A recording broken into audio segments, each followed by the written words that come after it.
Dos tercios, punto de encuentro, programa organizado por ICARE que semana a semana busca abordar los principales debates de nuestro país.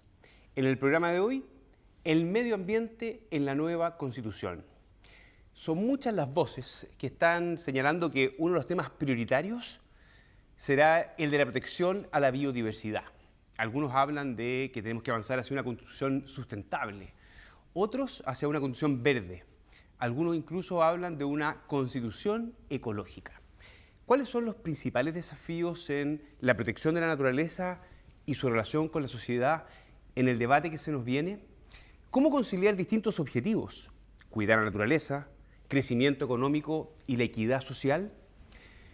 El cambio climático, el deterioro de algunos ecosistemas, la acumulación explosiva de conocimiento científico y también un creciente sentimiento y conciencia sobre el cuidado de la naturaleza, particularmente de las nuevas generaciones, hacen plantearse que tal vez estemos viviendo un cambio de paradigma y que en el proceso constituyente ese debate será central. ¿Es así? Bueno, esta y muchas otras preguntas las tendremos con dos grandes invitados que nos acompañan hoy día en Dos Tercios. Bárbara Saavedra.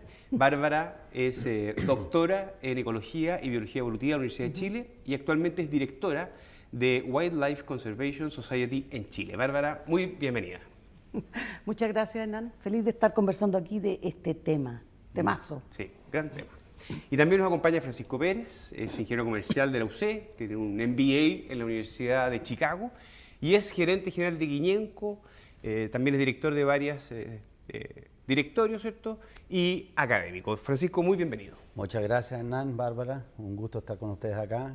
Este es un tema espinoso, así que vamos a ver. Está bueno. Vamos a ver qué sale de todo esto, ¿no? Espero que cosas buenas. Sí, yo creo que sí.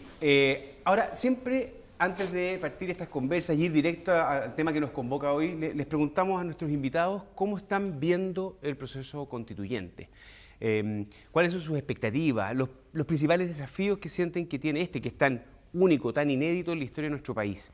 Y también una dimensión como un poquito más emocional, ¿eh? Si están optimistas, si están escépticos o tal vez pesimistas. Bárbara, ¿cómo estás viendo el proceso constituyente que vive Chile? Totalmente optimista. Muy bien. Plantarse frente a este desafío como país y como persona creo que es una oportunidad del país y también única en la vida de una. Me gusta además ver cómo la ciudadanía se ha conectado consigo misma y ha sido capaz de poder levantar ciertos temas y que el mundo político fue capaz de responder al menos a algunos de esos, abriendo este espacio que ahora estamos empezando a transitar. Hay muchísimos desafíos, los vamos a ir enfrentando en el camino, pero sobre todo creo que hay que enfrentar esto como un proceso de construcción de democracia. El mismo hecho que estemos nosotros aquí en un encuentro bien improbable, estábamos hablando afuera, son las conversaciones que están ocurriendo en todas partes y cada uno aborda los temas que le son más cercanos y de repente se encuentra con otros temas que son más ajenos y yo creo que esas conversaciones es la savia que nutre las democracias y que en un espacio cuidado, que es lo que yo pienso que tenemos que tener y cada uno jugar un rol de curadores de este proceso, pueden dar frutos. El más vistoso va a ser una nueva constitución, podrá agradar a la mayoría, a la minoría, no lo sé, pero lo más importante va a ser lo que no se va a ver. Todos esos espacios de encuentro, los cabildos, las discusiones, los artículos, las conversaciones, esto no me había dado cuenta, no te conocía, mira, no sabía que viviría aquí y allá.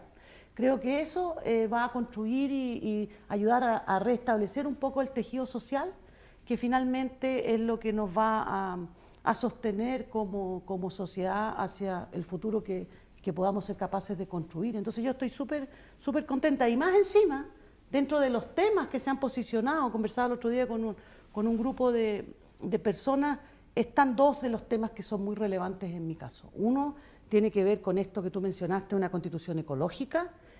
No podemos dar la espalda a este desafío que tenemos global, también nacional, y también con una constitución que es feminista.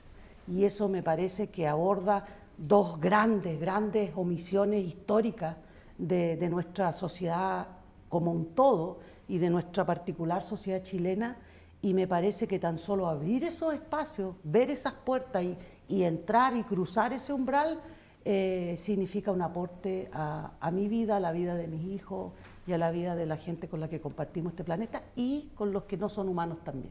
Así que yo estoy contenta. Muy bien.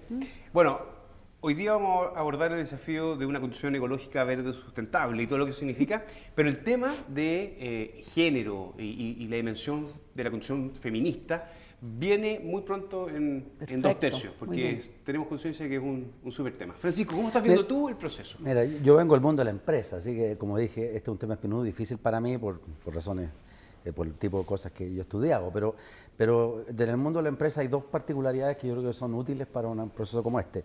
O sea, el que no es optimista no puede ser empresario. O sea, así que desde ese punto de vista, también aplicado a este desafío que estamos enfrentando, no cabe otra cosa que el optimismo, ¿eh?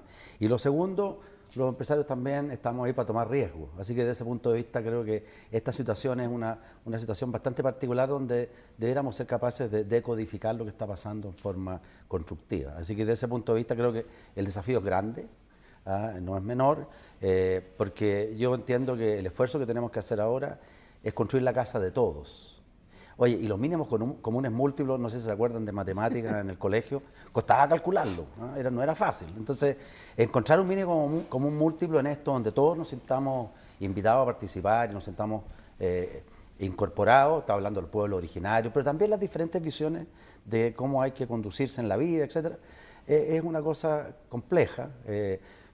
Hasta en la familia, ¿no es cierto?, en las conversaciones de la comida en la noche, cuando hay diferencias de opinión, a veces la cosa se calienta un poco, se acalora, por la pasión, en fin. Yo creo que ese tipo de cosas van a ocurrir, yo creo que es difícil pensar que no, pero yo creo que veo, y de nuevo vuelvo al optimismo, creo que obviamente a los riesgos, tomamos un riesgo grande, pero soy optimista, creo que desde ese punto de vista van a estar las condiciones para que podamos a través del diálogo y el respeto, muy importante el respeto, llegar a un consenso de lo que puede ser una constitución como la casa de todos y donde todos nos sintamos invitados a participar. Creo que eso es súper importante. Así que ocupado, preocupado, pero optimista. Muy bien. Bueno, en el proceso constituyente que llevó adelante Michelle Bachelet, recuerdan el 2016, donde hubo una serie de cabildos, encuentros locales autoconvocados, más de 200.000 personas participaron. Uno de los 5 temas que emergió como una de las prioridades de la ciudadanía fue precisamente el cuidado y protección de la naturaleza. Nosotros, cuando vemos las encuestas, vemos que el derecho a la educación, la salud, ¿cierto?, los derechos sociales aparecen como una cosa muy pedida, muy prioritaria. Pero hoy da la impresión que este tema también nos va a acompañar. Y creo yo que está acompañado de varias preguntas como de principios, ¿cierto?, sobre cómo organizar a una sociedad y el rol y el lugar que tiene la naturaleza. Y a mí me gustaría partir, Bárbara, contigo en ese sentido, preguntándote, tú has escrito bastante sobre esto, ¿cómo deberíamos abordar esta pregunta sobre la naturaleza, el ser humano, cómo organizarla en relación a los desafíos que tiene el siglo XXI? Juegue. Sí, es verdad lo que tú dices de las discusiones constituyentes que se dieron en el periodo presidencial anterior. Yo participé de esos cabildos y es un tema que aparece en todas partes y aparece incluso aunque uno no lo vea y no se dé cuenta que está allí. Porque tenemos como humanidad y nosotros como sociedad una relación todavía por construir con la naturaleza. Todavía tenemos por sesgos que comentábamos hace un momento de distinto tipo, valóricos, religiosos, económicos, sociales y distintos. Nos hemos desarrollado como sociedad fundamentalmente de espaldas a la naturaleza. Y hemos tenido la arrogancia humana de pensar que somos totalmente independientes de aquella, que podemos dominarla, que podemos resolver todos y cada uno de nuestros problemas con tecnologías que cada vez están más a la mano, pero la verdad ecológica, la verdad científica indiscutida es que nosotros somos parte de la naturaleza y dependemos de ella para obtener y tener condiciones que nos permitan alcanzar un mínimo bienestar como personas, como individuos como familias, como sociedad y finalmente como un mundo completo. Pero ese entendimiento de la naturaleza todavía es primario. Y tendemos a pensar que la naturaleza es una cosa que queda lejos, por allá en Patagonia, en un parque que alguien es dueño, o que es una especie amenazada que está quemándose en un incendio en el medio de la Amazonía. Pero la naturaleza y biodiversidad es una matriz ecológica compuesta por millones de especies, la mayor parte de ellas no las conocemos, se han descrito en el mundo poco menos de 2 millones de especies, se estima que hay entre 10 y 30 millones. Y esta es una red que nos sostiene y que nos provee todo lo que necesitamos. Esta agua viene de la naturaleza, el aire que respiramos viene de la naturaleza, lo que tomaste al desayuno, lo que vas a comer en la noche, viene directa o indirectamente de la naturaleza. Y en un mundo hipercaliente como el que estamos ahora, gran parte de los procesos que precisamos para mantener espacios seguros para la humanidad, como control de olas de calor, como control de inundaciones, mantener polinizadores, todo lo que tiene que ver con procesos ecológicos depende de mantener naturaleza sana e íntegra. Voy a comentar eso después cuando hablemos de la Constitución del 80. Entonces, toda esa relación y esa red de la cual nosotros formamos parte no se conoce y por lo tanto no se valora. Y el salto que nosotros tenemos que dar hoy día y que la Constitución abre un espacio para ponerlo es justamente reconocernos a nosotros como parte de esa naturaleza y en su total dependencia. Yo en alguna parte escribí que es prácticamente un salto copernicano, cuando en algún momento nos dimos cuenta de que no éramos el centro del universo, tampoco somos el centro de los ecosistemas, pero sí tenemos un gran poder de afectarlo y dada esta relación indisoluble y de dependencia que tenemos con la naturaleza, mientras ella se degrada, nos degradamos nosotros también como personas y como sociedades. Y estamos enfrentados el mayor problema global que tiene el mundo, es la pérdida de naturaleza, es la pérdida de biodiversidad, que suma a los otros problemas, como por ejemplo el cambio climático, y que también voy a comentar después algo al respecto. Entonces, tener la oportunidad de enfrentar el siglo XXI con una nueva Carta Magna, tenemos que poner ese contexto y hacernos cargo de ese conocimiento que antes no era Vox Populi y explicitar muy tempranamente en esa Constitución esta relación que nosotros tenemos con la naturaleza. Ahora, detrás de esa visión, de esa mirada, algunos dirían de un paradigma y tal vez un cambio cultural que es bien profundo.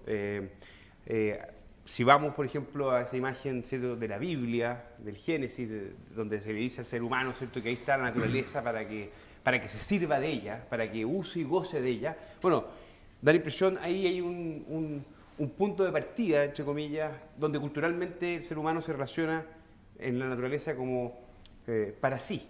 Y tú lo que estás planteando es algo que es bien profundo y es radicalmente distinto. Y de ahí tal vez en esa cosmología, una cuestión que está al centro de este debate.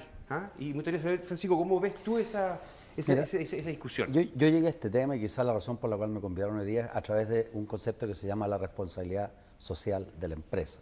Y ahí se creó toda una escuela que trató de reemplazar en el centro del objetivo de las corporaciones al accionista por una cosa un poco más amplia, donde yo creo que no hay ninguna contradicción, pero de hecho, al incorporar otros stakeholders o otros interesados, bueno, obviamente uno de los stakeholders es justamente el medio ambiente, que no tiene directores en la sala de directorio, pero que yo creo que está ahí presente, porque no se puede hacer desarrollo sustentable sin cuidar el medio ambiente. Y desde ese punto de vista, yo creo que quizá, yo lo he escrito y lo he dicho antes, yo creo que no hay desarrollo sin cuidar el medio ambiente. Desarrollo que dure, desarrollo que traiga un progreso estable y sustentable. Pero al revés también es cierto, yo creo que si nosotros no somos capaces de construir un crecimiento y desarrollo humano, es poco probable que en un contexto de ese tipo podamos cuidar el medio ambiente. Entonces yo creo que las dos cosas como que se retroalimentan y se protegen juntas.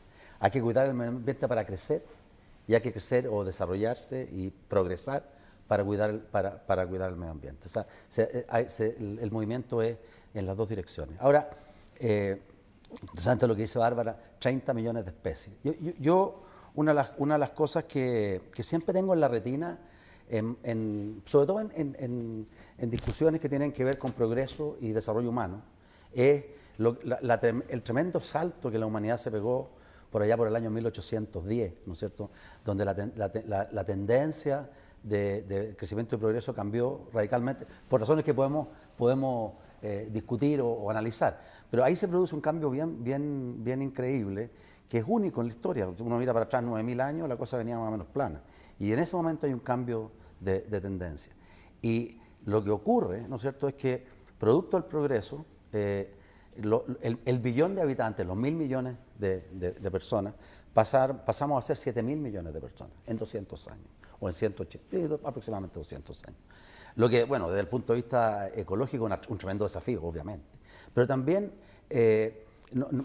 a mí me lleva a pensar lo increíble es que hayamos podido dar la oportunidad de mirar las estrellas en la noche a 7.000 millones de almas.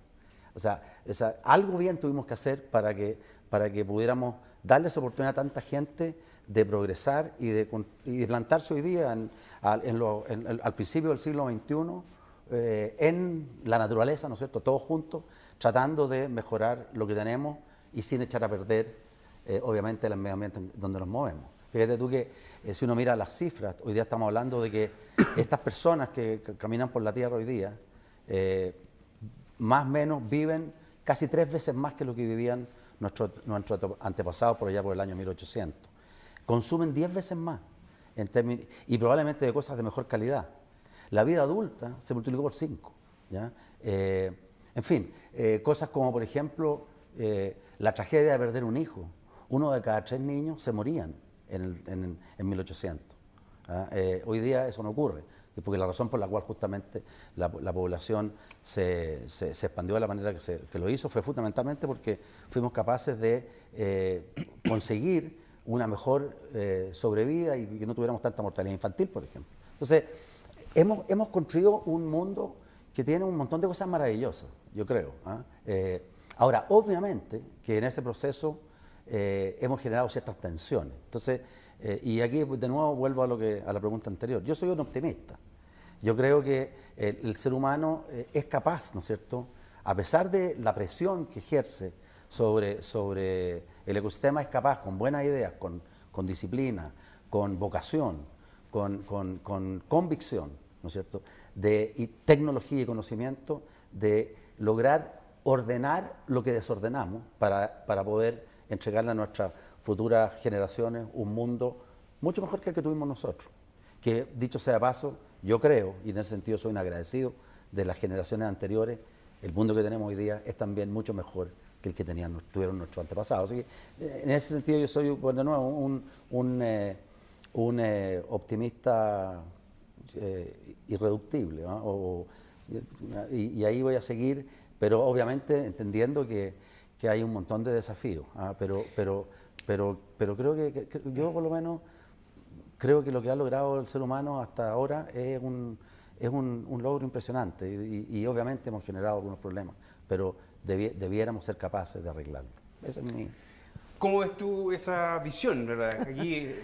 Voy a partir haciendo un comentario de lo que tú dijiste, en el sentido de que esto no es el cambio de paradigma ocurrió hace mucho tiempo y está muy asociado a la generación de conocimiento, que fundamentalmente la mayor máquina es el tema científico, y entonces las creencias, tú citaste a la cosa religiosa, pueden coexistir perfectamente.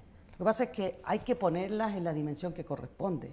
Hay todavía gente que cree que la Tierra es plana. Está perfecto que crean, pero yo no voy a poner a un terraplanista a cargo de la NASA, ¿me entiendes? Entonces hay que hacer esas distinciones y el gran cambio de paradigma es lo que nos ha llevado a hacer muchas de las cosas que tú mencionas y ya ocurrió.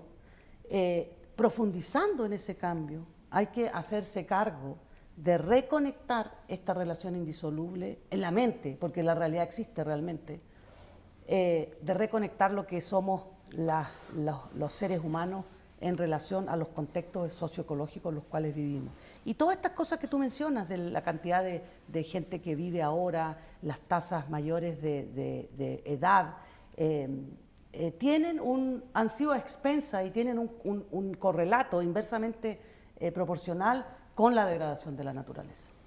Y no son pequeños desafíos, son desafíos gigantescos que hemos abordado en algunos casos, como por ejemplo la pérdida de la capa de ozono. Ahí hay un ejemplo positivo en el cual un gran problema global, el cual fue identificado, que auguraba que nos íbamos a freír como especie, y fuimos en unos años capaces de identificar dónde estaba el problema, ponernos de acuerdo, implementarlo. No hemos resuelto el tema, pero estamos en la trayectoria correcta. En ese mismo ejemplo podemos tomar inspiración para poder abordar estas otras cosas.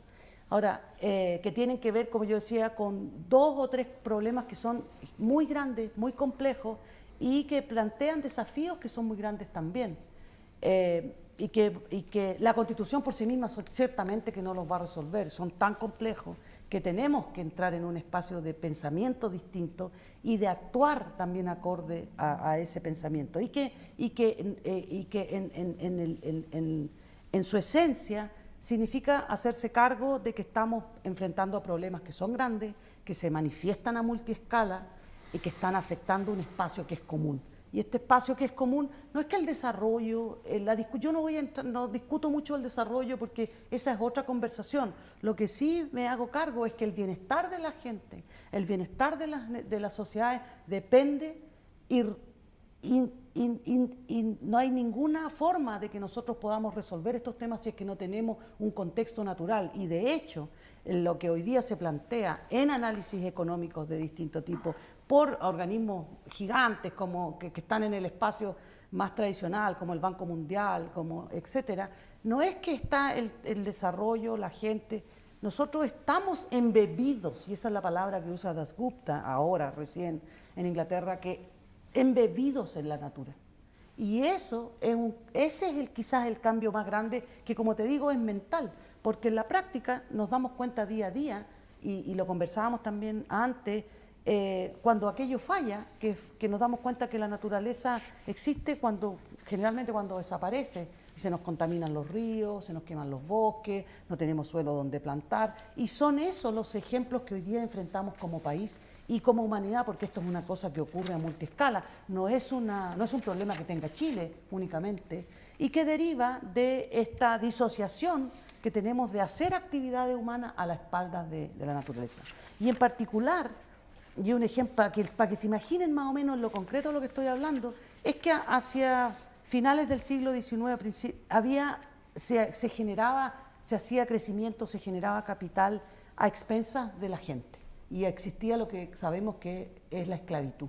Nosotros como humanidad dimos un salto gigantesco al reconocer que eso no era aceptable, por motivos morales, éticos, por lo que fuera. En ese mismo tiempo se hablaba, no, es que esto no va a desplomar los mercados, no sé qué. El mismo salto tenemos que hacer hoy día. Y de la misma manera como fuimos capaces de acomodarnos como sociedad para poder desplegar nuestras sociedades y con todos sus componentes económicos, culturales y otros, incorporando a los seres humanos en espacios de equidad, de la misma forma es el salto que tenemos que hacer con la naturaleza. Y no es un tema de 3 patas el desarrollo, es un tema de que nosotros estamos embebidos en ella. Y es una distinción levemente distinta, pero que lo que hace es cambiar la trayectoria de cómo enfrentar este tema. Y en lo concreto, desde el punto de vista, y yo trabajo bastante con distintos espacios, porque esto es una transformación que tiene que ocurrir a distintas escalas, a nivel personal, a nivel de cómo uno consume, por ejemplo. Claro, ahora tenemos mucho más consumo que antes como planeta, pero ese consumo mayoritariamente está en los países del hemisferio norte, y hay masas gigantescas de gente que tienen consumos básicos iguales a los que existían hace 100 años o incluso menores. Entonces, te cambia la trayectoria el pensar de esta otra manera. Y entonces uno puede entrar y tiene que entrar al tema de la conservación desde los distintos espacios que nos desarrollamos. Y uno de esos espacios es el mundo productivo.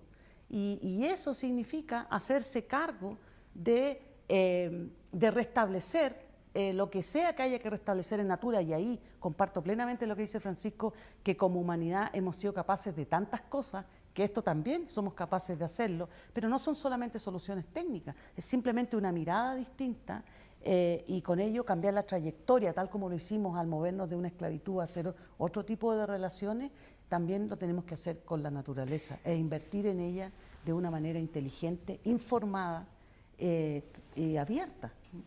Bueno, pero da la impresión de que hay un avance en esta conversación, en el sentido de que durante un tiempo, corríjanme ustedes, para muchos desarrollo económico y ecología o cuidado del medio ambiente eran antagónicos, había una tensión. Da la impresión de que hemos ido avanzando, que son objetivos que deben conciliarse. Y también la justicia social, ¿cierto? Y ser inclusivos, que vaya avanzando con todo.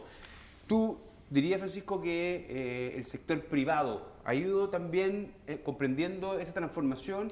¿Y cómo ves tú en la discusión de la nueva Constitución, por ejemplo, el principio de la sustentabilidad, que implica estos objetivos múltiples? Se puedan encarnar y además, hay una pregunta que también está muy presente en estos debates, esto no sea simplemente una redacción bonita en un texto, sino que esto pasa a ser parte de una visión y una legislación que lo permita aplicar. Chile es un país muy, muy fuerte en recursos naturales, por lo tanto, no es menor ese desafío. Mira, Indira Gandhi decía que si uno quiere combatir la contaminación, lo tiene que hacer sacando a la gente de la pobreza. O sea, y yo creo que las razones por las cuales creo que ella tenía mucha razón, le doy crédito por esa idea, digamos, que comparten mucho, tiene que ver con dos cosas. La primera, que es bastante obvia, digamos, es que para poder limpiar el desorden que uno mismo va generando a través de esta entropía a la que hacía referencia hace un rato, tú requieres de recursos. Y esos recursos provienen obviamente de la producción de bienes y servicios y básicamente del desarrollo. Pero hay otra cosa que también pasa, y sobre todo para aquellos que me toca a mí, por ejemplo, vamos muy frecuentemente a Europa por razones de negocio. Lo otro que también pasa es que en la medida que la gente va teniendo más ingresos, va resolviendo sus problemas, ¿ya? Va entendiendo mejor, ¿ya?, lo importante que es cuidar el medio ambiente y está dispuesto a destinar recursos relevantes a conseguir ese objetivo. Porque ya no está luchando por subsistir. Entonces puede dar el paso de realmente preocuparse de cosas que probablemente al principio no estaban presentes. Entonces es por eso que yo creo que los valores, en definitiva, que la gente tiene respecto del medio ambiente van cambiando, y han ido cambiando. Y de ese sentido, yo creo que hoy día, ¿no es cierto?, principios del siglo XXI, donde hemos sido capaces de resolver un montón de cosas. Piensa tú, vámonos, no sé, 100 años para atrás. Donde no había anestesia, no había antibióticos. O sea, la gente estaba más angustiada desde ese punto de vista frente a los problemas. Hoy día hemos ido logrando resolver un montón de problemas, podemos empezar a pensar con mayor profundidad y dedicar más recursos a temas que probablemente también, porque somos más y porque estamos más, estamos consumiendo más, hemos ido creando nosotros mismos, por ejemplo, lo que hablábamos de la contaminación, en fin, la emisión de gases de efecto invernadero, etc. Y ese cambio valórico de la gente, esa mayor importancia que se le da a cosas que a lo mejor antes ni siquiera se veían. Obviamente que las capturan todas las organizaciones sociales, ¿ya? Y dentro de las organizaciones sociales, probablemente unas muy relevantes son las empresas. Las empresas, algunos dicen que fue el invento del milenio, digamos, la empresa desde el punto de vista de ser capaz de generar bienestar para la gente en cuanto a su estructura. Entonces, yo creo que es impensable sostener que la sociedad va cambiando sus valores y quienes se dedican a crear ideas para ir resolviendo los problemas de la sociedad, obviamente en un contexto de mercado o de transacciones, vayan a estar inmunes y no vayan a incorporar eso en su función objetivo. BlackRock, por ejemplo, esta semana, no tenemos que ir ni siquiera para más, acaba de anunciar que va a exigirle a las empresas a las cuales es accionista, este es el fondo mutuo más Más grande grande. del planeta, ¿no es cierto?, que redefinan sus políticas en términos ambientales, por ejemplo. O sea, eso es esta semana, creo que es noticia de ayer o anteayer. Este es el inversionista financiero más grande del mundo. Hace un año atrás justo, el Business Roundtable en Estados Unidos modificó una definición que había tenido por muchos años respecto de cuál era el objetivo de la empresa, incorporando estos conceptos, ¿ya? Entonces, yo honestamente pienso, y así lo tenemos en todos los valores que nosotros construimos en nuestras empresas, que esto es un desde. O sea, uno no puede hoy ir a satisfacer las necesidades de nuestros clientes y consumidores sin preocuparnos de lo que son sus valores, porque simplemente nos van a abandonar, punto.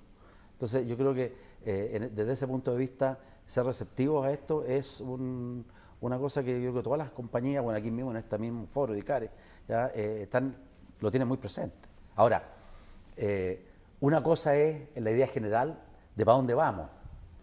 Ahora, el diablo está en los detalles, dicen. A la pregunta es cómo lo aterrizamos a cosas concretas. ¿Cuánto estamos dispuestos a invertir, ¿no es cierto? Y en cómo tenemos que hacerlo mejor desde este punto de vista. Y ahí la experiencia de algunas empresas nuestras es bien interesante, lo puedo contar. Hace 10 años, un poquito más de 10 años, sí, 10 años justo, por ejemplo en CCU, nos pusimos una serie de objetivos en términos de reducción de CO2, de emisión de CO2, del uso del agua para producir y de la recuperación de los residuos sólidos. Y durante 10 años lo medimos y nos fijamos objetivos. Y no fue una palabra al viento. Hoy día podemos decir que en las métricas que nos planteamos cumplimos con esos objetivos y obviamente, dado que esto se transformó ya en un hábito, de nuevo tuvimos que redefinir esos objetivos, hacerlos más exigentes para adelante y volver a partir, volver a empezar. Porque no basta con haberlo hecho, esto es un proceso continuo. Eso es un ejemplo de cómo uno puede no solo empujar en la dirección correcta, sino que lo puede hacer igual como se administran todas las distintas dimensiones de la actividad empresarial, con metas, midiendo esas metas y obviamente incentivando a la organización y alineando a la organización detrás de esas metas. Y yo creo que cuando se trata de temas ambientales, además se da otra consideración, la gente se entusiasma. O sea, es una cosa que, de nuevo, yo creo que está en los valores de todas las personas y es un elemento de unión entre los trabajadores y funcionarios que trabajan en la empresa.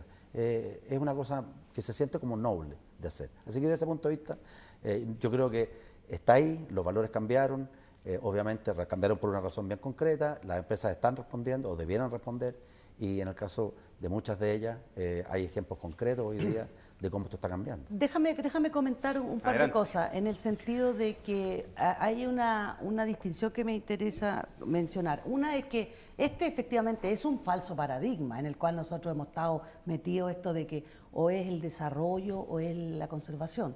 Porque el mejor ejemplo de aquello es la pandemia, ¿ah?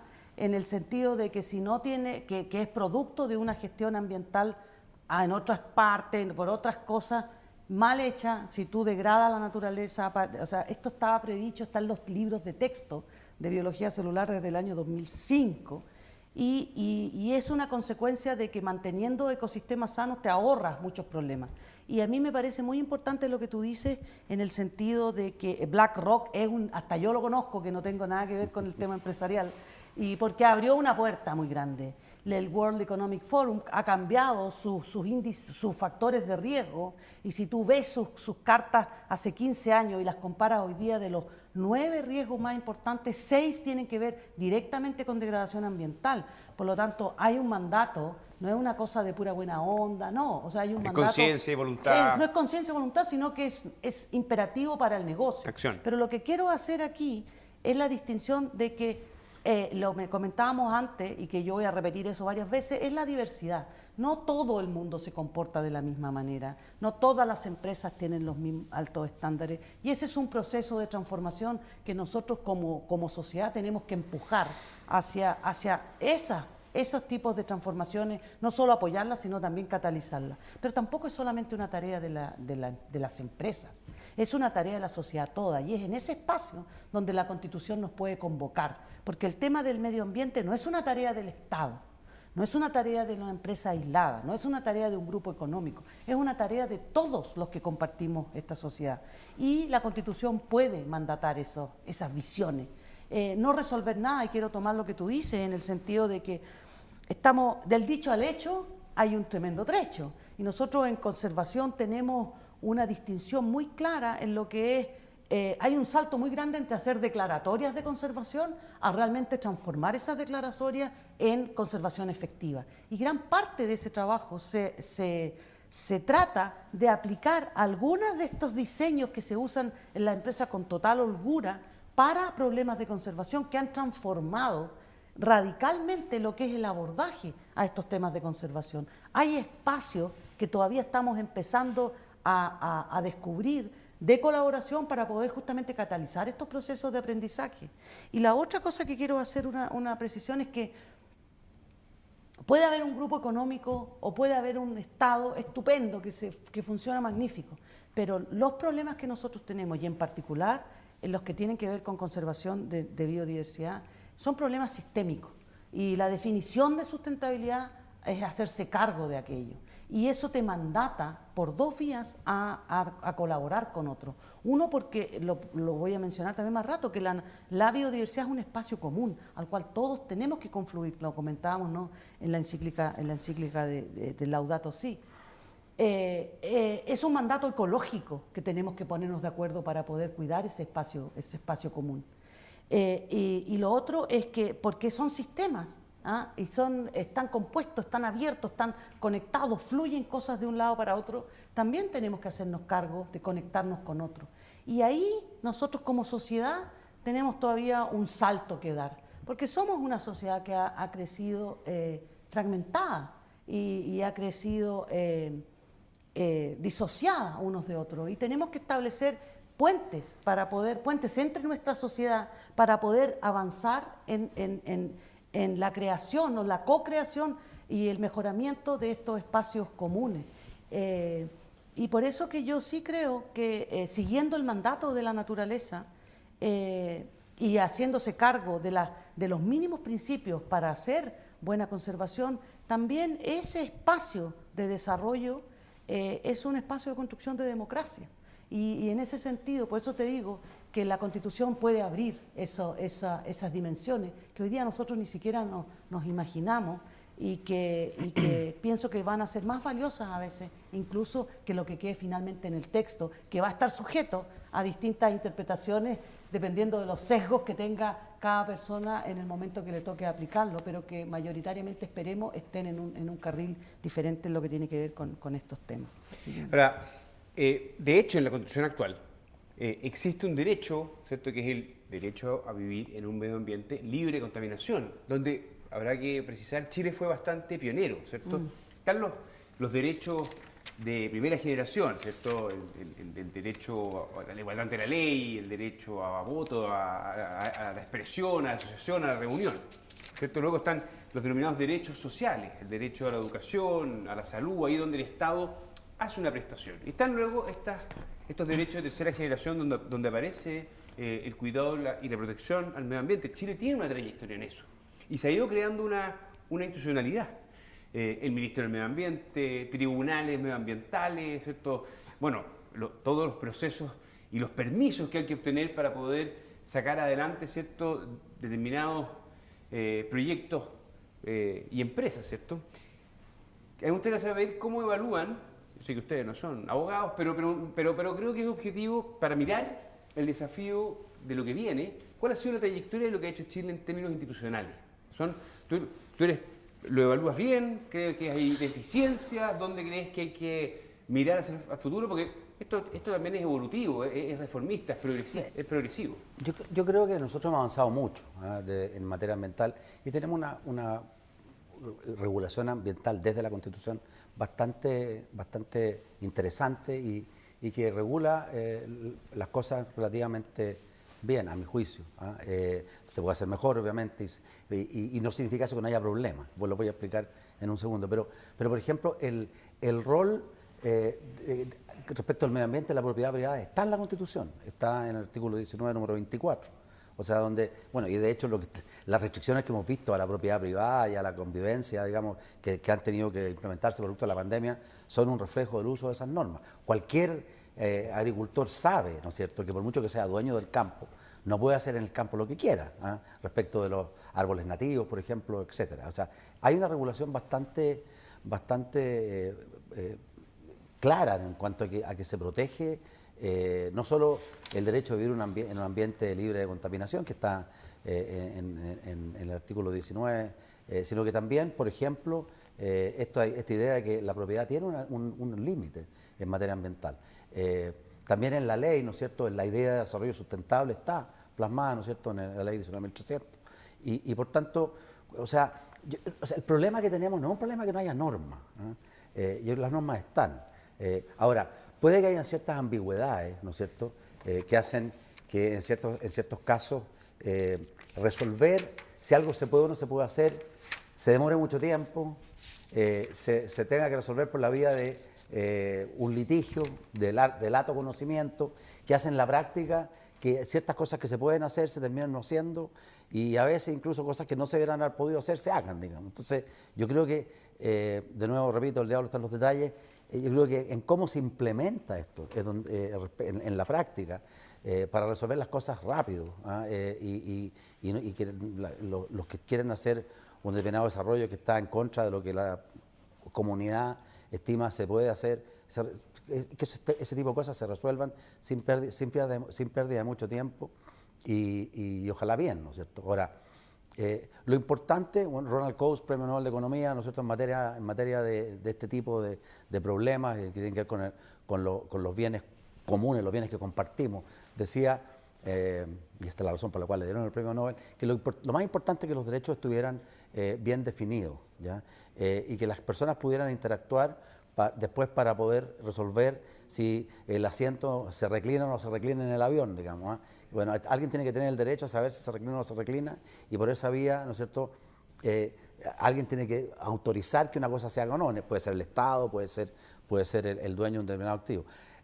Ahora, obviamente que eso que es tan necesario, que es que las cosas que se puedan hacer estén claras, no es suficiente, ¿no es cierto?, para resolver todos los problemas, porque cuando uno define qué se puede hacer, afecta obviamente los derechos de las personas y eso tiene efectos distributivos o redistributivos, de los cuales va a haber que hacerse cargo. Pero yo creo que nosotros tenemos un marco jurídico que probablemente se puede mejorar, pero que, y sobre todo mejorar, yo digo, en la implementación para que quede más claro, ¿no es cierto?, y más rápidamente claro qué cosas se pueden hacer o no, y cosas que se pueden mejorar. Déjame darte un ejemplo. Nosotros a lo mejor, Bárbara, este es un tema que tiene que ver con la industria de los hidrocarburos, así que me disculpo a priori, pero, por ejemplo, nosotros hemos tenido casos de estaciones de servicio que hemos abierto en Chile, donde nos hemos demorado 3 años con lograr entre que partimos y terminamos. Hemos construido estaciones de servicio ahora que estamos operando. Una bomba de benzina. Una bomba de benzina, sí, una bomba de benzina.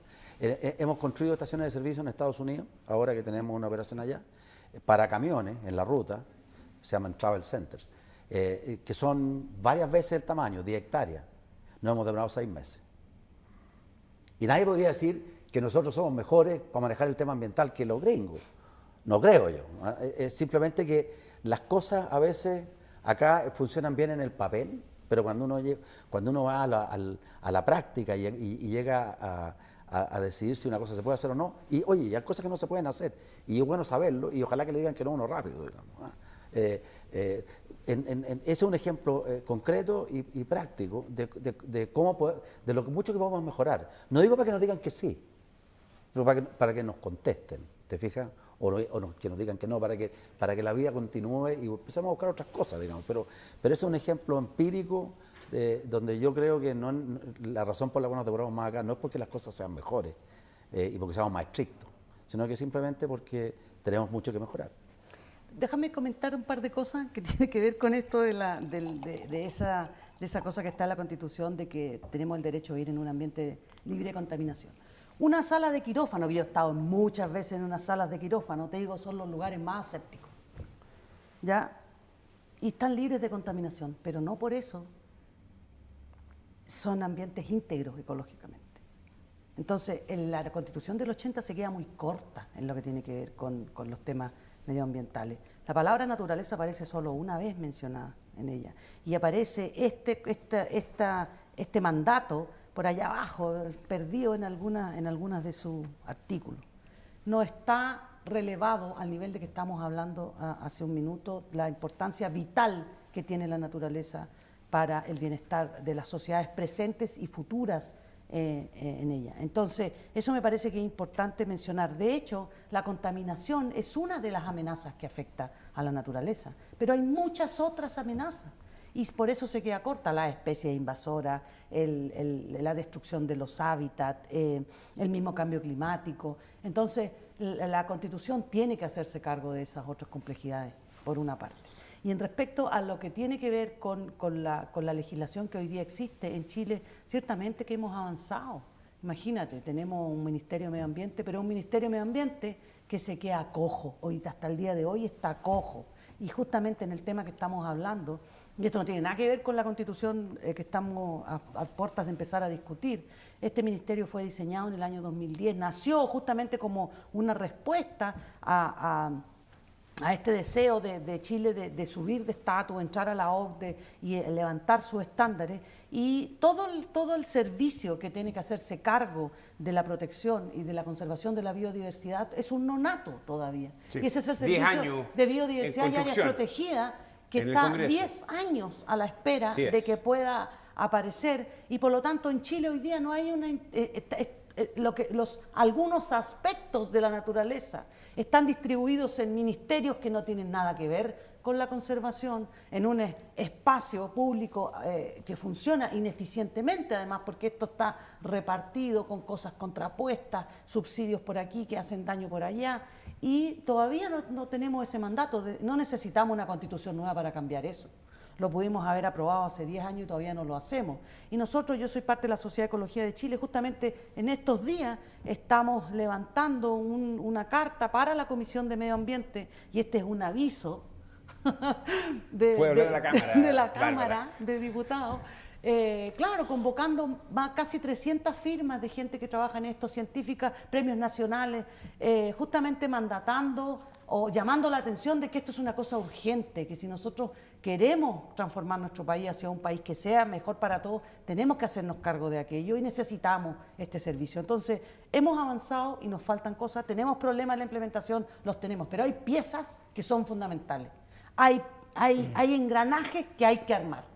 Y después los aceitaremos, los veremos. Y ese es uno de esos engranajes. Y la Constitución también es una de ellas. Y ahí aprovecho de contarte esto que te comentaba, que los elementos que tienen que estar en la Constitución para transformar lo que tenemos hacia una Constitución del siglo XXI, en el contexto que estamos hablando, en términos medioambientales y de naturaleza, son muchos, ¿ya? Y algunos los hemos tocado acá. Y yo no tengo la respuesta de todo eso, pero justamente porque no tengo la respuesta, he planteado la pregunta a distinta gente, y junto con dos abogados de la Universidad de Chile, Liliana Galdame y Salvador Millaleo, convocamos a más de 70 científicos y gente del ámbito del derecho para discutir en conjunto, en lo que es la red de constitucionalismo ecológico, cuáles serían realmente estas piezas faltantes claves en la Constitución, de manera tal que se transformen en puntos de apoyo para apalancar los cambios que necesitamos. Alguno de eso tiene que ver con esto de reconocer el contexto. O sea, no estamos en el siglo XVIII y estamos enfrentando como mundo y como país las más grandes degradaciones ambientales. La mitad de nuestro suelo está perdido, tenemos más del 60-70% de las pesquerías sobreexplotadas, por ejemplo, tenemos enormes niveles de contaminación en las ciudades las más grandes de la región, y otra serie de problemas. Hemos hablado de que tempranamente en el artículo 1 tiene que ser reconocida esta relación de los humanos con la naturaleza. El tema de justicia intergeneracional, que es otro de los principios de la sustentabilidad, que es clave. Se habla mucho de esto de las generaciones futuras. Bueno, el tema de justicia intergeneracional nace justamente a raíz de esta discusión global del tema medioambiental, y se confirma en el año 87 con el informe Brundtland, cuando se define lo que es sustentabilidad y todo. Eso tiene que estar incorporado muy tempranamente también en la Constitución. Y otra cosa que es muy relevante es que, dada la naturaleza de la naturaleza, esta es idiosincrática. Esta es, y no lo dije antes porque se me olvidó, la naturaleza es diversa, es distinta en todas partes del mundo. La que tenemos en Chile además es distinta. La que está en el altiplano no es la misma que está aquí en Chile central, ni es la misma la que está en las zonas sures australes, donde yo también trabajo, ni es lo mismo lo marino con lo acuático. Y su representación territorial es profunda. Su gestión, y ahí vuelvo a lo que tú dices, que para poder hacer bien la gestión hay que hacerla a la escala que te mandata la naturaleza hacerlo. Y la representación territorial ha aparecido en todas nuestras discusiones de la red de constitucionalismo, y eso debiera estar reflejado en nuestra Constitución también, e impacta cómo nosotros distribuimos el poder también en nuestra Constitución. Y eso significa descentralizar. Hay un mandato ecológico para descentralizar. Nosotros llevamos años en esta discusión y se hacen algunos esfuerzos, pero tenemos que avanzar aún más en aquello. No tenemos ni siquiera, ¿por qué Estados Unidos tiene cosas, y ahí tú tocaste un punto muy interesante, tiene cosas que fluyen más rápido porque ya se han puesto de acuerdo antes? Tienen estructuras y legislaciones para ordenar las cuencas, que es la unidad natural, ecológica, donde funciona la biodiversidad.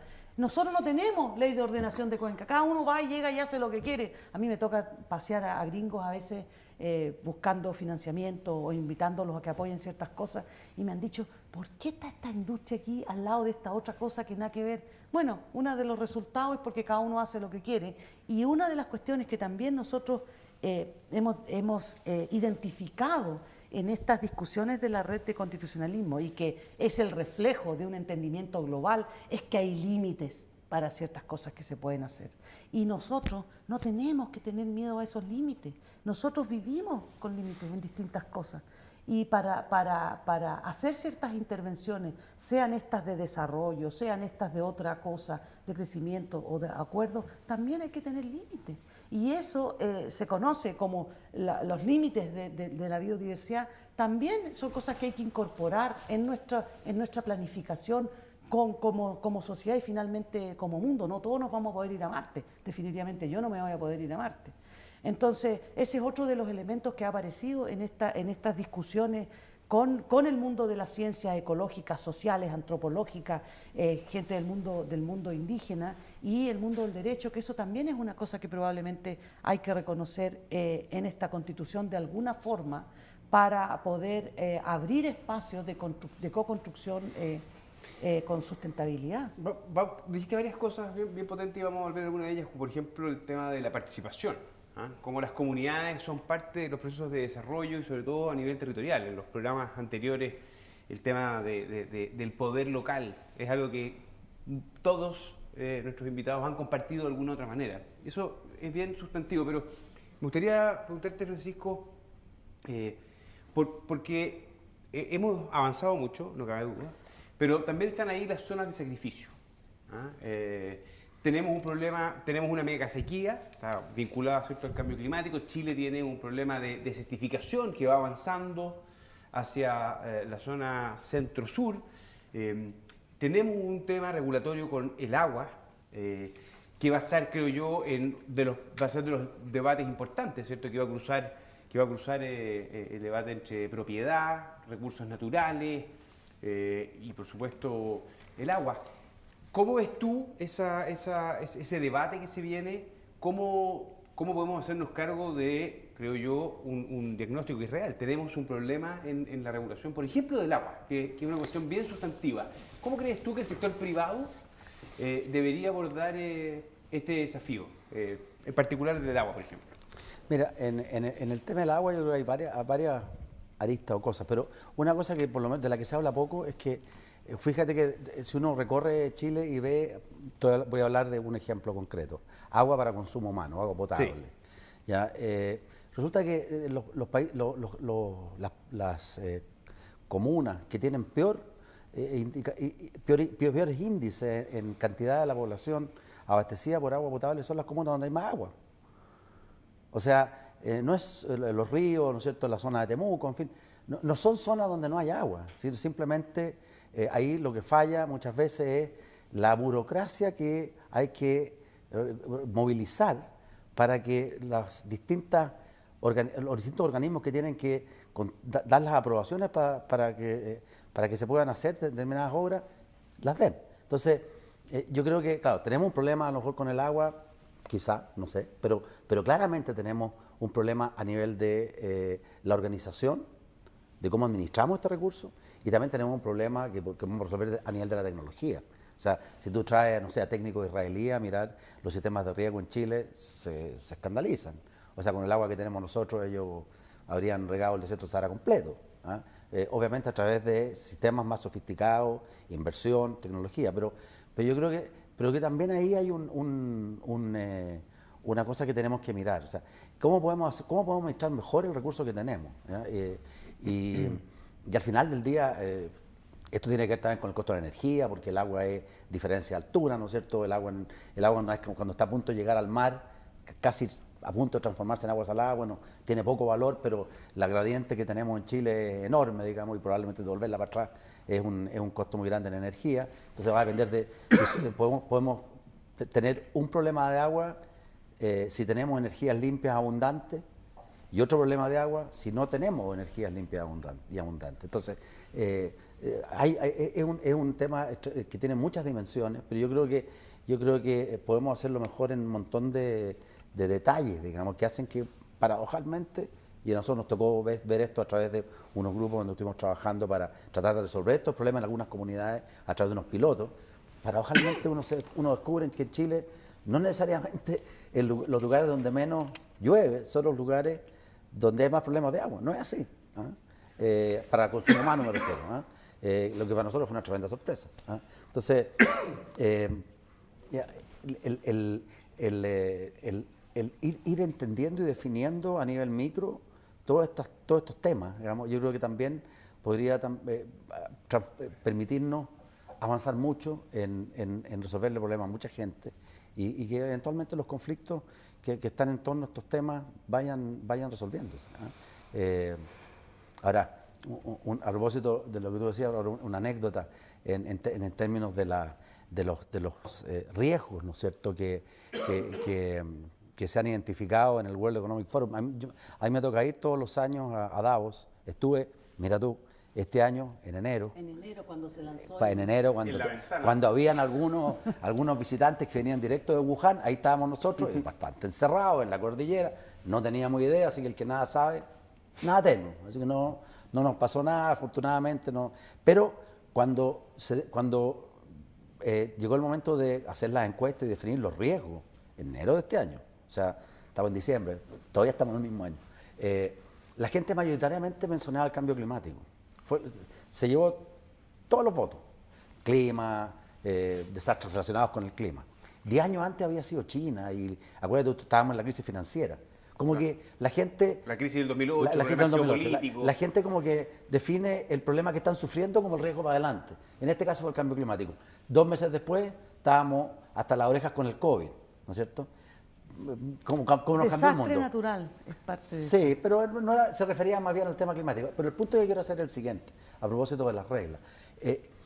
El principal, yo sí pienso que el tema ambiental, al menos desde el punto de vista del imaginario colectivo, el cambio climático es como el miedo más grande que tenemos. La principal amenaza. Estamos hablando, en 11 años más, incluso hay un reporte de Naciones Unidas, la cosa cambia en una dirección en la que ya no vamos a poder retroceder. No sé si será cierto o no, hay harta polémica al respecto. Yo tengo una idea, que por lo más viene de un profesor que alguna vez me hizo clase, de cómo hay que enfrentar esto, pero el punto que es el siguiente: el cambio climático es un problema de toda la humanidad.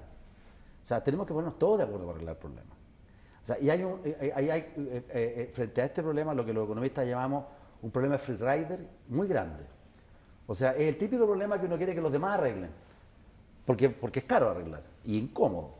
Por lo tanto, lo que quiero decir con esto es que en materia de biodiversidad y de temas ambientales, creo que es muy importante avanzar nosotros, pero también que esto se haga en el contexto de lo que está pasando en el resto del mundo. Porque querámoslo o no, somos una economía integral al mundo. Y si nosotros hacemos un esfuerzo que implica que nuestros productos son más caros porque nos costó más producir la energía, porque es limpia, en fin, y le damos prioridad a este tipo de temas, y los demás no hacen lo mismo, lo que nos va a terminar pasando es que vamos a sufrir las consecuencias del cambio climático y no vamos a tener los beneficios de haber podido participar más competitivamente del progreso y del intercambio en el planeta, de bienes en el planeta. Entonces, yo creo que esta es una cuestión un problema que tiene una componente local muy grande, porque obviamente ahí está el tema de la biodiversidad, pero también tiene una componente global, en la que uno tiene que sentarse y como que tocar la música al ritmo de todos. Y ojalá que ese ritmo de todos sea el ritmo que necesitamos para que estos problemas se arreglen. O sea, es difícil ser llanero solitario en esto, lo que estoy tratando de Pero déjame complementar lo que tú estás diciendo, porque quiero hacer un par de acotaciones. Claro, Chile es un país vulnerable al cambio climático, no hay duda, ¿ya? Y después quiero comentar algo respecto al agua. Pero y nosotros hacemos, en comparación a otros países, China, Estados Unidos, pequeños aportes a la concentración de gases de efecto invernadero. Y por lo tanto, si hoy día nos declaramos un país neutro, que lo tenemos que hacer y ya lo hicimos, que es un gran avance, este año nosotros comprometimos carbono neutralidad como país hacia el año 50, un tremendo avance, un liderazgo indiscutido. No vamos a impactar realmente las trayectorias de calentamiento, de acumulación de gases de efecto invernadero a nivel global. Pero los efectos del cambio climático nos van a llegar sí o sí directamente. Y para eso existe una cosa que se llama adaptación al cambio climático. Y nosotros tenemos que tener la capacidad y tenemos que, comparto lo que tú dices, que tenemos que movernos a esta escala global, pero también tenemos que caminar y mascar chicle al mismo tiempo. Y tenemos que prepararnos para poder enfrentar y adaptarnos como país para enfrentar las cosas que sabemos que se nos van a venir y que ya se nos están viniendo en distintas cuestiones. Y para eso está demostrado que un 37% de la solución al cambio climático viene de la gestión de la conservación de la naturaleza, pues la naturaleza es la máquina, la mejor máquina y la más costo efectiva para capturar el carbono de la atmósfera y dejarlo mantenido en el suelo o dejarlo mantenido en las profundidades del océano. Y además, dada esta particularidad que mencioné al inicio, de que somos naturaleza, que dependemos de ella y que ella se manifiesta territorialmente, al hacer aquello obtenemos co-beneficios que son importantes e indispensables para el bienestar de las comunidades a escala local, como por ejemplo el agua. Vamos al agua. Entonces, cuando pensamos en el cambio climático, decimos, bueno, nosotros en realidad tenemos que mantenernos y tener que el mundo se ponga de acuerdo. Bien, tenemos que estar en esa, pero no podemos obviar que nosotros tenemos que hacernos cargo de los efectos que sí vamos a tener. Y todo esto está documentado por miles y miles de científicos y científicas de distintas partes del mundo. Ni siquiera tenemos que reinventar la rueda, solamente tenemos que ponernos a pensar en esta otra dimensión. Y quiero, respecto al agua, hacer un comentario. El derecho al agua es un derecho humano. Chile tiene graves problemas de abastecimiento de agua. Más de 180 comunas tienen abastecimiento por aljibe. Chile tiene cerca de 400 comunas. Entonces es un problema grave, grave. No toda esta falta de agua tiene que ver con el cambio climático. Está demostrado que solo un 25% de la sequía corresponde al tema de cambio climático. Otra gran parte proviene de la degradación de la disrupción del ciclo hidrológico. El agua no se pierde en el mar, el agua cicla y lo hace gracias a que hay vegetación. Tenemos regiones como la región de Coquimbo que tiene el 85% de su suelo degradado, sin vegetación, en lugares, ustedes conocen Fray Jorge, me imagino, que son bosques de neblina, que se distribuían en toda la costa hasta la zona de Constitución y más al sur. Esos bosques se mantenían por ciclos locales de agua y que hoy día está todo destruido y por lo tanto se ha destruido la capacidad de esos sistemas de tener agua. Y yo creo que tenemos que dar el salto en reconocer y por lo tanto quiero decir que el agua es un derecho humano y por lo tanto va a estar en nuestra Constitución, no tengo ninguna duda de aquello. Pero también tenemos que hacernos cargo de que la disponibilidad de agua O sea, podemos tener los mejores embalses, pero si no llueve, lo vamos a tener seco, que es lo que está pasando. No todo pasa por soluciones tecnológicas y gran parte, como digo, de los temas del agua pasa por restituir los ciclos hidrológicos naturales que tienen que ver con tener cobertura vegetacional, con tener suelo, con tener una serie de cosas que además tienen estos otros beneficios que estábamos hablando. Y en relación a Israel, claro, Israel es un buenísimo ejemplo, pero Israel tiene una cosa que no tiene Chile, que se pusieron totalmente de acuerdo. Hay un único organismo que sabe exactamente cuántas gotas de agua hay en el territorio de Israel, de dónde viene, hacia dónde sale, sabe cuánto vas a usar tú, cuánto vas a usar tú, en función de ciertos espacios de bien común. Y nosotros, eso es lo que nos falta. Yo no creo, o sea, sé que las soluciones no pasan por ver los detalles solamente, que hay que hacerse cargo de aquello. Pero también pasa con cuáles son las grandes visiones que nosotros tenemos del país que queremos construir. Y parte de las grandes visiones tiene que ver con reconocer que hay cosas que son esenciales para el bienestar de la sociedad y para el bienestar, para todo tipo de bienestar social, bienestar económico, bienestar de los pueblos originarios, etcétera. Y tenemos que ponernos de acuerdo cuáles son esas cosas comunes. Una de esas cosas comunes, algunas las conocemos, las costas son espacios comunes, el aire es una cosa común. Una de esas cosas comunes es la biodiversidad. La biodiversidad no es una cosa que se pueda apropiar. Biodiversidad no es lo mismo que recursos naturales, hay que separarlo. Y tenemos, por lo que he dicho a lo largo de toda esta conversación, tenemos que automandatarnos a contribuir a cuidar ese espacio común. Y ahí retomo lo que dice el Laudato en la encíclica del Papa actual, la casa común, y tenemos que darnos los espacios, entre otras cosas, este servicio de biodiversidad, pero muchas otras, de poder mirar este espacio común y autoconvocarnos a cuidarlos, porque de aquello nacen estas cuestiones como el agua, por ejemplo, que son chinchulines para la naturaleza, son subproductos que nacen de su operar, de su mera existencia.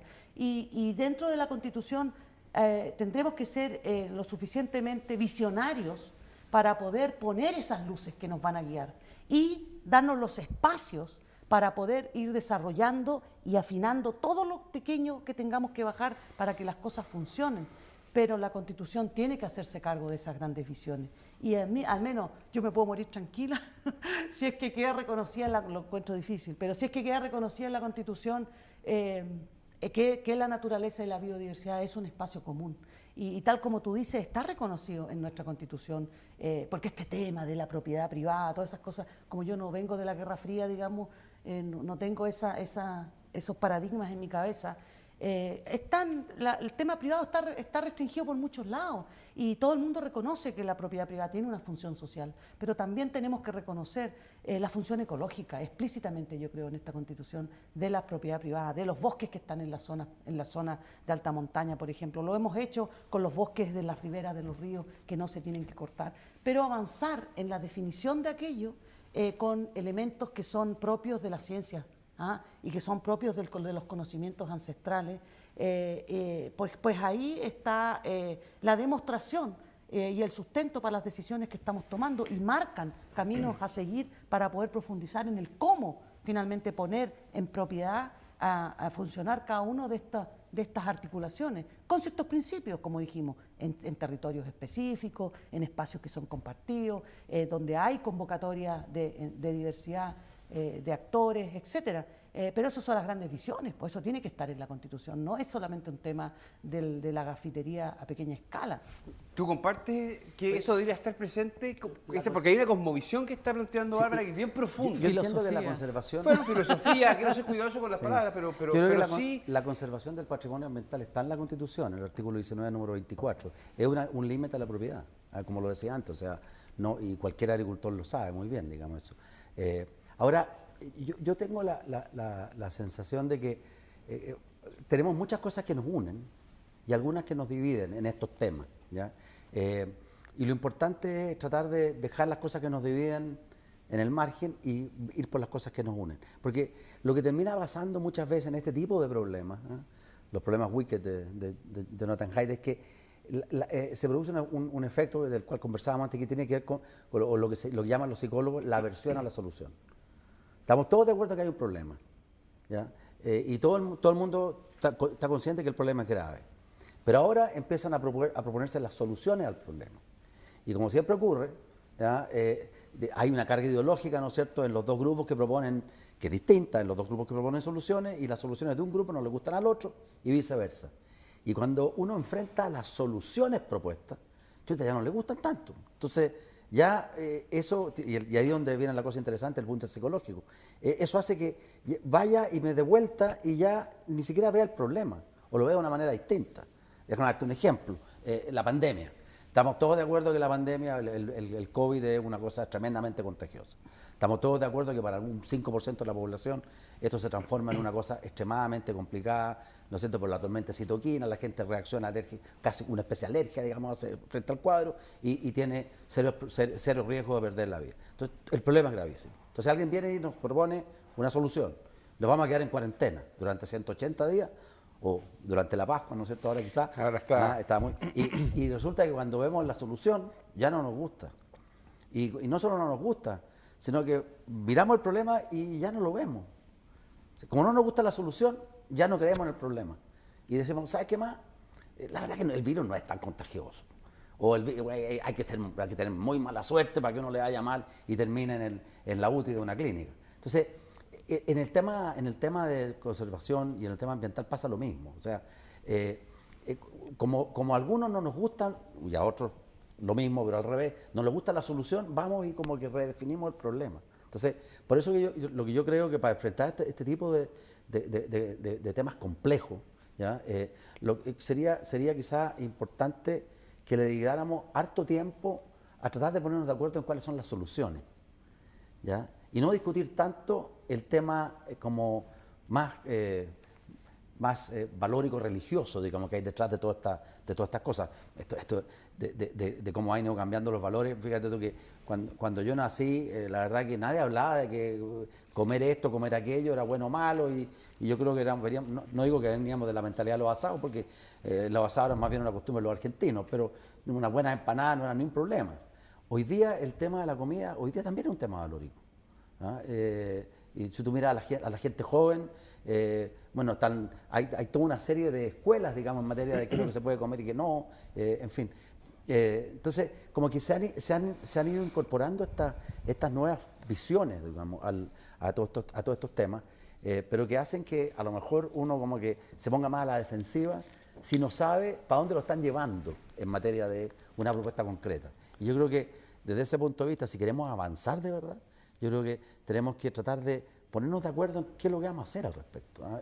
Y yo creo que ahí va a ser mucho más fácil, y podemos avanzar más rápido. Ahora, así como existe la aversión a la solución desde la ciencia estadística, la econometría, hay otra aversión que también es interesante y que por lo más Lars Peter Hansen la ha desarrollado en el tema ambiental, que es lo que se conoce como la aversión a la ambigüedad, ¿ya? ¿Qué significa esto?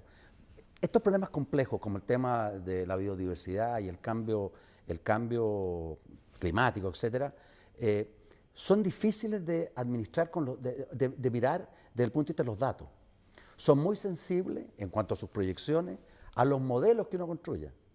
Si uno construye un modelo, tú eres abogado, yo soy más bien de las matemáticas, si uno construye un modelo de una determinada manera o lo construye de otra, las conclusiones cambian. Entonces, en este mismo edificio, de hecho, Lars Peter Hansen, cuando lo trajimos a una conferencia, este tipo se ganó el premio Nobel por temas que tenían que ver con las finanzas y las decisiones bajo incertidumbre, pero por alguna razón se metió en el tema ambiental. Y la conclusión a que llegó es bien interesante, y te puede interesar, Bárbara, que dijo lo siguiente, dijo, mira, la verdad es que no sabemos realmente qué nos va a pasar, pero porque no sabemos qué nos va a pasar, es que tenemos que ser extremadamente conservadores.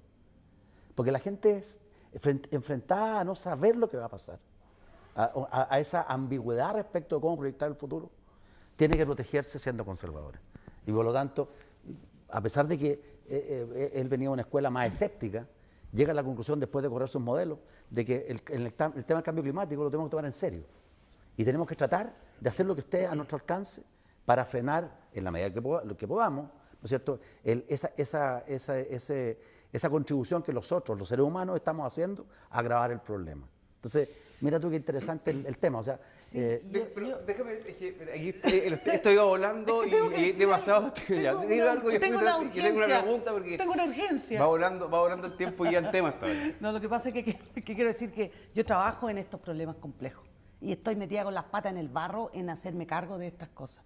Y la manera de que uno se hace cargo es en la diversidad. En traer a la mesa de la discusión y al diseño de las soluciones, primero reconocer que no existe una solución. Si, es como el tema de los pelados. Viste que todo el mundo tiene la solución para la caída del cabello. Si existiera realmente, no habría pelado. ¿Estamos de acuerdo? Entonces, todo el mundo te dice, no, si que esto se va a solucionar por aquí, pero la verdad es que no existe la solución hoy día.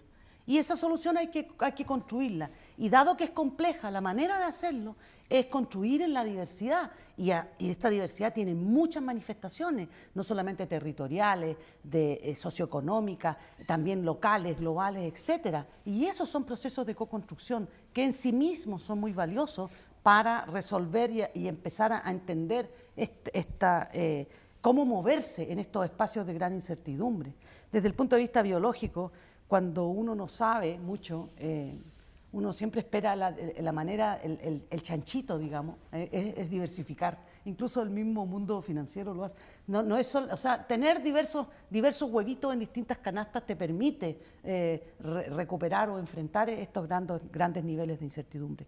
Y el otro elemento que es muy clave para hacer esto es que, claro, hay que salir de los valores y de la cosa, y eso se llama aplicar el conocimiento.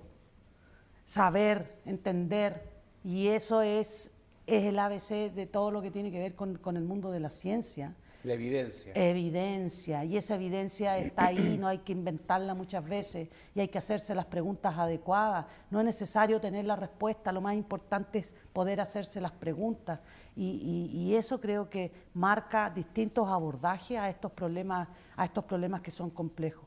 Es bien distinto. Yo te quiero hacer una pregunta porque ¿A mí o al Francisco? a ti, pero a propósito de algo que decía Francisco, ¿cierto? Que se generan soluciones muchas veces que no sabemos muy bien hacia dónde nos van a llevar. ¿Ah?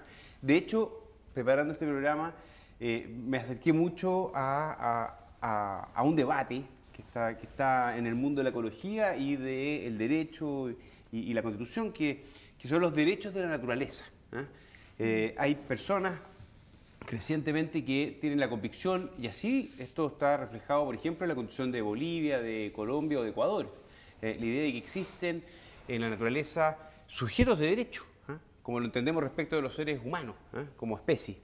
Entonces, habrían especies no humanas que también serían sujetos de derecho, que tienen un valor intrínseco, un valor en sí mismo. Hay un río en Nueva Zelanda que es sujeta de derecho. Y eso abre un debate súper interesante, súper potente, que probablemente algunas personas van a poner arriba de la mesa.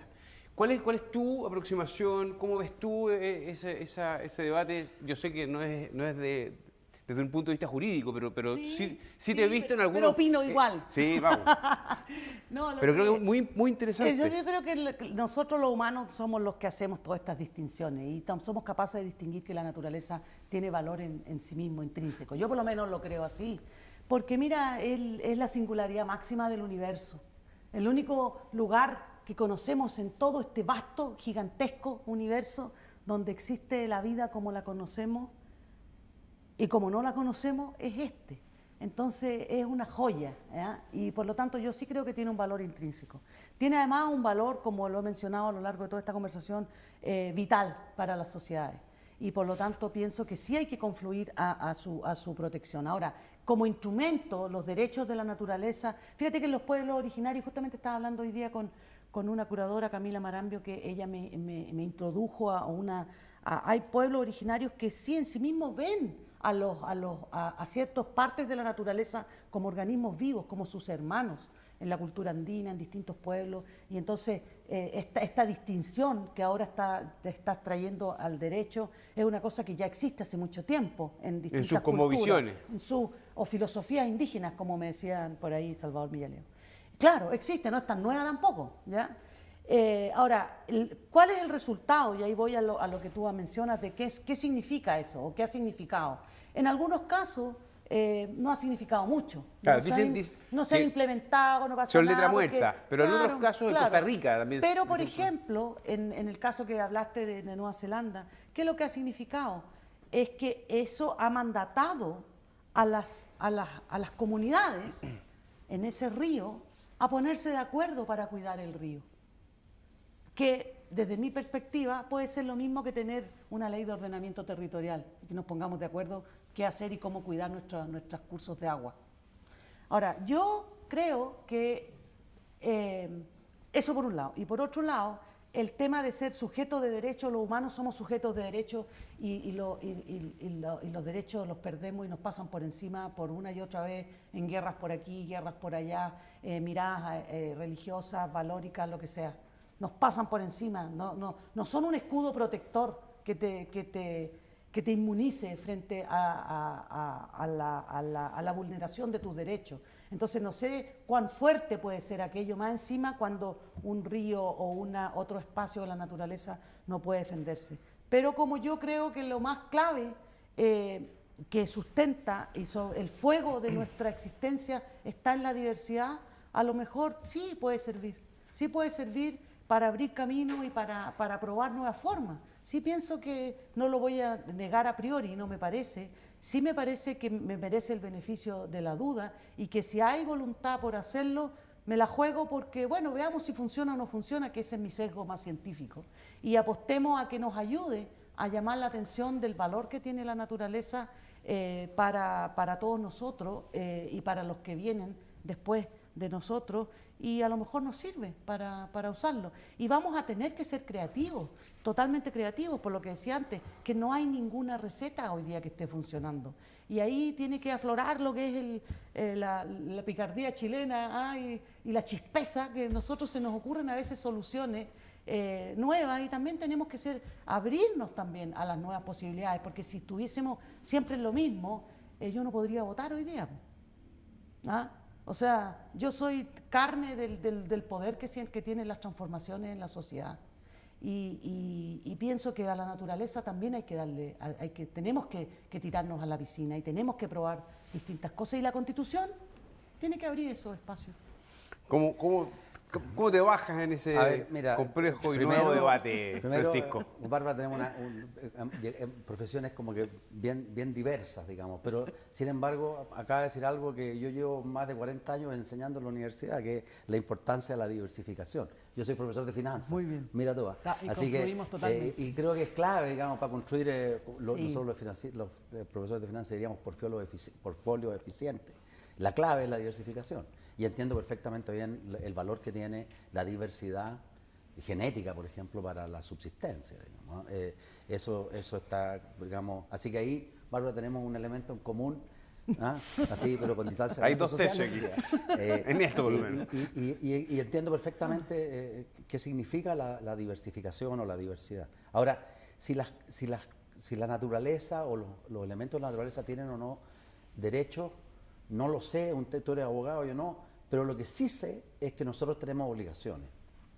Lo que sí me queda claro, ahora, ¿pueden haber obligaciones sin derechos? No sé, pero nosotros tenemos la obligación de cuidar lo que tenemos y lo que nos ha sido regalado para las futuras generaciones.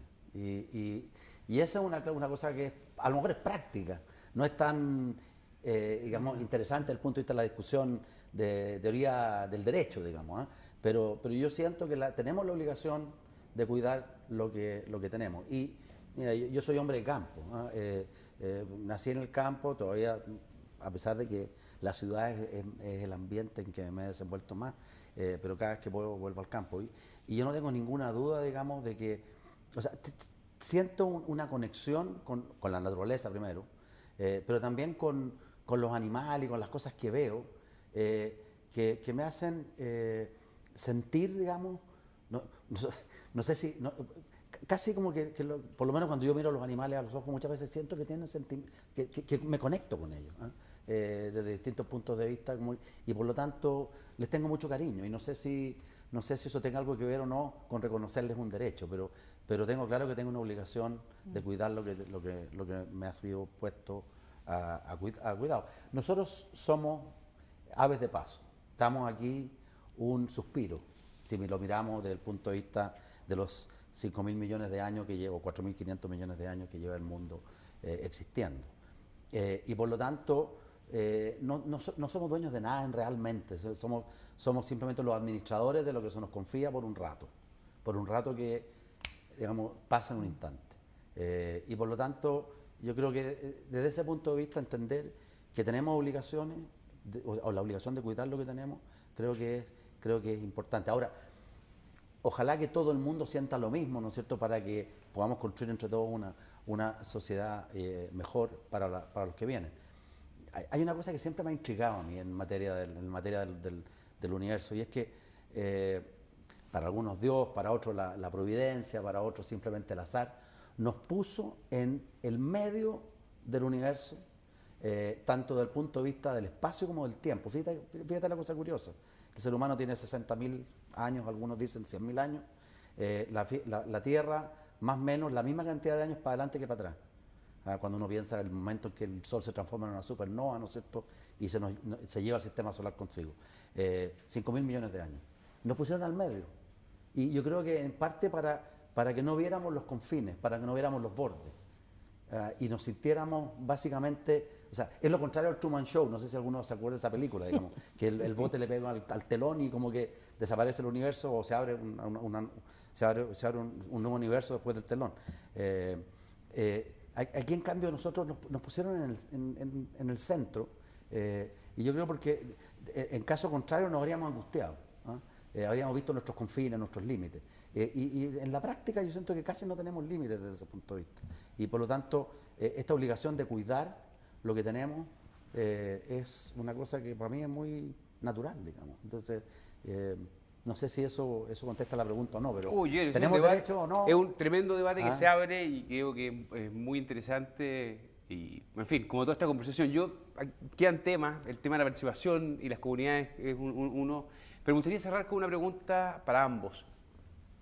Varias voces han dicho que en relación a Chile y sus desafíos medioambientales, no solo están las exigencias que nos da el cambio climático o el desafío de enfrentar las injusticias ambientales, por ejemplo, las zonas de sacrificio, o lo que pasa con la contaminación del aire, o ciertas industrias que obviamente están afectando la biodiversidad, sino van más lejos, incluso miran al siglo XXI y miran a Chile, digamos, con la posibilidad incluso como de un relato país, algo que de alguna manera, por ejemplo, ha hecho Costa Rica o Nueva Zelanda, ¿cierto? Esta idea de que en el fondo somos paisajes, somos una naturaleza diversa, y tal vez ahí, obviamente con una economía abierta, pero que integre sustentablemente sus recursos naturales, puede hacer una diferencia, que la conservación como destino turístico, en fin, hay una posibilidad no solo de cuidar la naturaleza, sino también de que el país encuentre un camino de desarrollo sustentable propio. No sé si tú sientes o has visto o has escuchado eso y si te hace sentido. Sí, es que no es que se sienta. El 40% de la biodiversidad del mundo está en América Latina. Los países más megadiversos del mundo están en América Latina. América Latina es una superpotencia de biodiversidad. En un mundo hiperdegradado, hipercaliente, somos el arca de Noé del mundo, punto. Y yo no estoy pensando solamente a escala nacional, porque parte de los desafíos y de las transformaciones que tenemos que hacer es conectarnos con nuestra región. Entonces, claramente que veo ahí un tremendo espacio de crecimiento. No solamente somos millonarios en biodiversidad, nosotros tenemos, por ejemplo, los ecosistemas de fiordo más grandes del mundo. Tenemos las turberas más importantes, que son humedales de singular importancia para combatir el cambio climático. Tenemos las turberas más importantes que están en esta parte del planeta. Tenemos ecosistemas altoandinos, con el ecosistema mediterráneo, que es donde nosotros vivimos. Existen 5 lugares en el mundo solamente que son como este y que han sido la cuna de la humanidad. Y a mí me da pena cuando vienen los desarrollistas y dicen, hagamos aquí la cuestión si total aquí no hay nada. Aquí no hay nada y lo que hay son ecosistemas que no existen más que en esta parte del planeta. Tenemos una costa casi infinita, con un potencial porque está muy degradado, de recursos marinos gigantescos. Por lo tanto, y somos parte, como te digo, de este continente americano que es rico en cultura, porque es rico en diversidad biológica. Y también es rico en conocimiento. México es un centro de gestión de información para la conservación de clase mundial. Costa Rica tiene enormes ejemplos, la cuenca de la Amazonía. Entonces, ciertamente que yo creo que tenemos, pero no como un relato, no como un cuento al estilo de García Márquez, sino que realmente la posibilidad de hacer carne lo que es el desarrollo en la diversidad y en la colaboración, no solamente entre nosotros como país, sino que con nuestros vecinos y con el mundo, porque, por ejemplo, las soluciones a la mitigación al cambio climático van a estar en la conservación de los ecosistemas de América. Eso es así, no hay vuelta en lo que se conoce como soluciones basadas en naturaleza. Hay espacios hoy día gigantescos de recuperación económica que tienen que ver con traer de vuelta a la naturaleza. El próximo decenio, declarado por la ONU, es el decenio de la restauración de la naturaleza. Y cada una de esas cosas pueden ser proyectos económicos también. Entonces, tenemos que tenemos que diversificar la manera de pensar y traer a la mesa gente que no está normalmente sentada en la mesa. Y que tiene distintas visiones, distintos entendimientos y también distintas ideas para poder aportar a solucionar estas cosas y a poder proyectar un futuro diferente. Y ese es el espacio potente que da esta discusión de la Constitución, creo yo. Pero tenemos que ponerlo con generosidad, no da lo mismo quien esté sentado ahí, tienen que tener esta visión, como dices tú, de compromiso con el cuidado, no da lo mismo. Esta no es la pelea chica, pequeña, politiquita, no es eso. La gente ya está hasta aquí, esa pelea, no sirve. Y no sirve porque los resultados son muy malos. Entonces tenemos que abrirnos a estas grandes cosas y tenemos que tener un grupo que discuta y que abra realmente espacios de creatividad, en diversidad y de promoción que nos permita a nosotros desarrollarnos y desplegarnos como lo que somos, una sociedad fantástica. Y Chile es un país muy rico, en particular en naturaleza. Está altamente degradado, pero la naturaleza vuelve si tú le das el espacio. Y eso hay que darnos. Tenemos que darnos el espacio como país para hacerlo. Ahora, yo, contestando tu pregunta, Hernán, mira... Me faltó agregar el hidrógeno verde, por ejemplo. O sea, también hay industria. Una gran idea, entre paréntesis. O sea, hay industria donde además podemos dar un giro en materia de sustentabilidad como país. Un cambio tecnológico que podría revolucionar la industria de la energía, ¿no es cierto? Pero yendo a tu pregunta, yo creo que si podemos transformar en una especie de hub para que la gente nos venga a ver solo por el hecho de que hemos creado una cosa distinta desde el punto de vista de lo acogedor que es desde el punto de vista del medio ambiente y la naturaleza. Yo creo que podemos tratar, yo creo que es una idea interesante, pero creo que no va a ser suficiente para el nivel de desarrollo que Chile necesita, por las mismas razones que daba Bárbara. Tenemos que diversificar nuestras fuentes de ingresos. Entre otras cosas, porque acuérdate tú, la huella de carbono para llegar a Chile, que es un país que está muy lejos, es grande. O sea, agarrarse un avión en Europa y aterrizar en Santiago, emitir un montón de CO2, ¿no es cierto? Entonces, desde ese punto de vista, tanto desde el punto de vista ecológico como desde el punto de vista económico, ¿no es cierto?, va a ser difícil que nosotros podamos prescindir de seguir básicamente con las industrias que tenemos. El punto es tratar de minimizar el impacto que esto está teniendo en el medio ambiente, si es que lo tiene, para dejar las cosas como estaban, digamos, en la medida de lo posible. Pero yo creo que vamos a estar obligados, de nuevo, vuelvo a la diversidad, pero también mirada desde el punto de vista de la diversificación y de la necesidad de desarrollo que tenemos. Todavía somos un país en vías de desarrollo, tenemos niveles de pobreza grandes en el país y de nuevo, recordando a Indira Gandhi, si queremos resolver los problemas de contaminación, tenemos que ayudar a esa gente a salir de la pobreza. Y por lo tanto, creo que es un camino interesante. Nueva Zelanda es un buen ejemplo de cómo se puede hacer en materia de turismo ecológico, pero creo que no integrado con otras industrias, no va a ser suficiente y vamos a tener que seguir, digamos, exportando cerezas y explotando, ¿no es cierto?, nuestros recursos mineros con responsabilidad y con visión de futuro, pero a lo mejor una parte de esos recursos que vamos a ser capaces de generar los podemos dedicar, ¿no es cierto?, a mejorar cosas o a proteger cosas que hoy día hasta ahora no hemos podido hacer de forma adecuada. Así que desde ese punto de vista creo que el Chile que conocemos hoy día lo vamos a mejorar, pero no creo que lo vayamos a cambiar. ¿ah? Ese es mi... Y a lo mejor es mi sesgo práctico, digamos, ¿no? Y no tengo idea si la Constitución es o no una hoja en blanco, nunca lo son, ¿no es cierto? Pero Chile tampoco, ¿no es cierto? Y por lo tanto, yo creo que más o menos, si tuviéramos que predecir lo que vamos a hacer en el futuro, no es tan distinto a lo que hemos sido en el pasado, me parece, pero mejor. ¿Ah? Vamos a hacer las cosas mejor, sin lugar a dudas.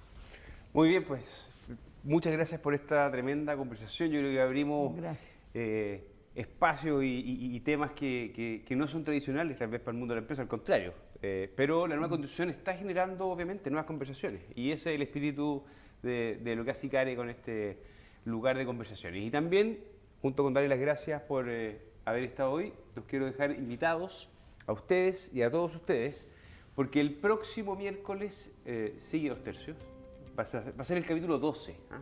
Y entonces Isabel Aynat va a tener a 2 constitucionalistas de invitados, a Javier Couso y a Sebastián Soto, para abordar los disensos que vamos a enfrentar en la nueva Constitución. Así que están todos ustedes muy invitados. Muchas gracias por acompañarnos. A ti, Hernán, muchas gracias por convidarme. Bárbara, muy interesante, y gracias por haber tenido la paciencia de escucharnos aquí y construir Pasó volando, nuevas ideas. ¿Sí? Gracias. Gracias a ustedes. Muy bien, hasta el próximo miércoles.